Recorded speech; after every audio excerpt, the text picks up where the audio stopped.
Hello students, I am Professor Neeta Fulchan Gaikwad. Welcome in our free education channel English Master. आजच्या या lecture मध्ये आपण पाहणार आहोत इयत्ता 5वी बालभारती मराठी टेक्स्टबुक सिरीज याच्यामध्ये जो धडा आहे चौथा सावरवाडा एक्सप्रेस कविता राऊत या आहेत कविता राऊत यांच्याबद्दल हा एक लेसन आहे. सो यांच्याबद्दल आपण डिटेल मध्ये पुढे जी माहिती आहे ती पाहूयात. आणि सगळ्यात महत्त्वाचं याचे जे लेखक आहेत विद्यार्थ्यांनो ते आहेत संतोष साबळे सर. संतोष साबळे सरांनी लिहिलेला हा लेख आहे कविता राऊत यांच्या बाबतीत. आपण तो आता अभ्यासूया. ठीक आहे. सो चला. दुर्गम भागातील रस्ते म्हणजे मातीचा धुराळा.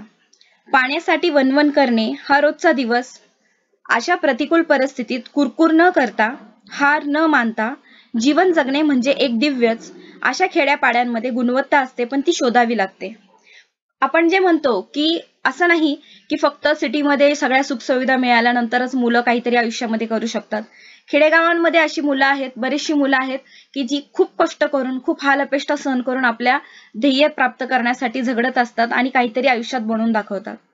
असाच एक डोंगरदऱ्यांनी वेढलेला आदिवासी पाडा. पाण्याच्या शोधासाठी तिथे मैलोनमैल भटकंती करावी लागत असे. आणि त्याच आदिवासी पाड्यावर अनवाणी पायांनी चालणारी लाकूड फाटा गोळा करणारी एक मुलगी होती. तिने राष्ट्रकुल आणि आशियाई क्रीडा स्पर्धेत भारताचा दबदबा निर्माण केला आणि ऑलिम्पिक स्तरावर सुद्धा झेप घेतली.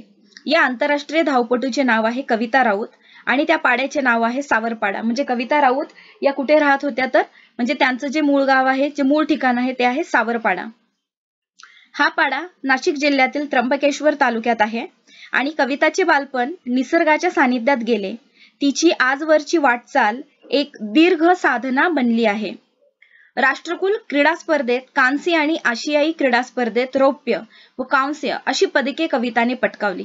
लागोपाठच्या या तिच्या यशाने भारताचे नाव उंच करणारी धावपटू म्हणजेच सावरपाडा एक्सप्रेस कविता राऊत असे तिचे नाव पडले. आणि चीन मधील गुआंगझू येथे झालेल्या आशियाई क्रीडा स्पर्धेत 10,000 मीटर धावण्यात कविताचे सुवर्ण पदक अवघ्या सेकंदांनी हुकले. पण त्या प्रसंगी कविताची समजूत तिच्या आईने काढली. आईच्या शब्दांनी कविताला दिलासा मिळाला. अवघ्या 4थी शिकलेल्या आईच्या समंजस शब्दांनी कविताला आजवर अनेक ठिकाणी म्हणजेच अनेक कठीण प्रसंगी आधार दिला आहे. कष्टप्रद अनुभवांमुळे कविताचे पाय कणखर बनले आणि नाशिक जिल्हास्तरीय शालेय क्रीडा स्पर्धेत कविताने धावण्यात प्रथम क्रमांक मिळवला. पण कविताचे वेगळेपण तिचे वडील रामदास आणि आई सुमित्रा यांना फारशा तीव्रतेने त्यावेळी जाणवले नाही. कविताच्या पायांमधील चमकदार दौड हेरली ती प्रशिक्षक विजेंद्र सिंग यांनी. म्हणजे कविता राऊत यांचे जे प्रशिक्षक होते ते आहे म्हणजे कविता राऊत यांचे प्रशिक्षक आहेत विजेंद्र सिंग. आणि त्यांनी कविताच्या आईवडिलांची मानसिकता तयार केली आणि तिला नाशिकच्या भोसला मिलिटरी स्कूलच्या मैदानावर तंत्रशुद्ध पद्धतीने धावण्याचे धडे देण्यास सुरुवात केली. बूट घालून धावणे कविताला अवघड वाटायचे कारण लहानपणापासून अनवाणी धावण्याचीच तिला सवय होती. विजेंद्र सिंग यांनी तिच्याकडून बूट घालून धावण्याचा सराव नियमितपणे करून घेतला. हिऱ्याला पैलू पाडल्यावर त्याचे तेज अधिकच फैलावते तसे तिच्या बाबतीत झाले. गुजरातमधील गांधीनगर येथे झालेल्या राष्ट्रीय पातळीवरील शालेय स्पर्धेत धावण्यात रौप्य पदक मिळवून तिने यशाचा जो आरंभ केला. पुढे मग नाशिक येथे सराव आणि हर्सुल येथे शिक्षण अशी कसरत कविता करत होती. कविताची ही ओढाताण पाहून विजेंद्र सिंग यांनी तिला 11वी साठी भोसला मिलिटरी कॉलेजमध्ये प्रवेश मिळवून दिला. ती राहणार कुठे असा तिच्या आईवडिलांना पडलेला प्रश्नही विजेंद्र सिंग यांनी सोडवला. 24 ऑक्टोबर 2002 पासून पुढील 5 वर्षे ती त्यांच्याच घरी राहिली. स्वतःचा एक मुलगा आणि एक मुलगी असलेल्या सिंग दाम्पत्याने आपली दुसरी मुलगी म्हणून कविताचा सांभाळ केला. तिच्या धावण्याच्या गतीकडे विजेंद्र सिंग यांनी लक्ष पुरवले आणि त्याची प्रचिती म्हणजेच कविताचे यश एका पाठोपाठ एक विक्रम तिच्या नावावर झळकू लागले. कविताच्या यशामुळे हर्सुल सावरपाडा या भागास नवी ओळख मिळाली. आज केवळ राऊत कुटुंबालाच कविताचा अभिमान वाटतो असे नाही तर संपूर्ण हर्सुल परिसराची हीच भावना आहे. नवी दिल्लीतील राष्ट्रकुल स्पर्धेत कविता जिंकल्याचे जाहीर होताच हर्सुल सावरपाडा येथे जणू काही दिवाळीच साजरी झाली होती. स्पर्धेत विजयी झाल्यानंतर कविता आपल्या गावी येणार म्हणून सकाळपासून जो तो स्वागताच्या कामात गुंतला होता. कविताचे कौतुक करण्यासाठी गावोगावचे लोक हजारोंच्या संख्येने उपस्थित झाले होते. लेकीभोवती निर्माण झालेले वलय, तिला सत्कारासाठी घेऊन जाण्यास येणाऱ्या आलिशान गाड्या, पत्रकारांचा गराडा यामुळे आपली लेक लई मोठी झालीये याचे समाधान तिच्या आईच्या डोळ्यांमध्ये सहज वाचता येत होते. कविता बंगळुरू येथे विशेष प्रशिक्षणासाठी गेली असताना रोज किमान एकदा तरी आईशी फोनवरून बोले. यावरून त्या मायलिकीचे गहिरे नाते दिसून येते. कविता सांगते, आईशी बोलल्यावर मला वेगळंच समाधान वाटतं. दिवसभरात जे झालं ते सर्व मी आईला सांगते आणि माझ्या त्रासाबद्दल मात्र तिला काही सांगत नाही, कारण ते ऐकून आईला उगीच वाईट वाटत राहतं. कविता हळवी आहे. प्रसिद्धीच्या वलयाने तिच्या स्वभावात काही फरक पडलेला नाही. बाप लेकीच्या नात्यातील विनही तितकीच गहिरी. लहानपणी आपले बोट धरून चालणाऱ्या कविताच्या पायांमध्ये मोठेपणी इतके बळ येईल असे तिच्या आईवडिलांना कधीच वाटलेच नव्हते. कविताच्या यशाचे सर्व श्रेय ते प्रशिक्षक विजेंद्र सिंग यांना देतात.